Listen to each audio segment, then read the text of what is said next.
Abu Dhabi பட்டத்து இளவரசர் 2 நாள் பயணமாக இந்தியா வந்துள்ள நிலையில் பிரதமர் மோடியை சந்தித்து பேச்சுவார்த்தை நடத்தினார். அப்போது இருதரப்பு உறவுகளை வலுப்படுத்துவது குறித்து பேச்சுவார்த்தை நடத்தப்பட்டது. அபுதாபி பட்டத்து இளவரசர் Sheikh Khalid bin Mohammed bin Zayed Al Nahyan 2 நாள் பயணமாக நேற்று இந்தியா வந்தார்.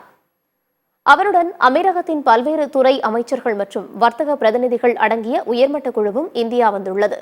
பட்டத்து இளவரசராக முதன்முறையாக இந்தியா வந்தவரை மத்திய வர்த்தக அமைச்சர் பியூஷ் கோயல் வரவேற்றார். இந்நிலையில் அபுதாபி பட்டத்து இளவரசர் டெல்லியில் பிரதமர் மோடியை இன்று சந்தித்து பேசினார். இந்த சந்திப்பின் போது பல்வேறு துறைகளில் இருதரப்பு உறவுகளை மேம்படுத்துவது குறித்து இருவரும் ஆலோசித்தனர். குறிப்பாக குடியரசுத் தலைவர் திரௌபதி முர்முவையும் அபுதாபி பட்டத்து இளவரசர் சந்தித்து பேச உள்ளார். டெல்லியில் இன்றைய நிகழ்ச்சிகளை முடித்துக் கொண்டு நாளை மும்பை செல்லும் பட்டத்து இளவரசர் அங்கு இரு நாடுகளின் வர்த்தக பிரமுகர்கள் பங்கேற்கும் நிகழ்வில் கலந்து கொள்கிறார்.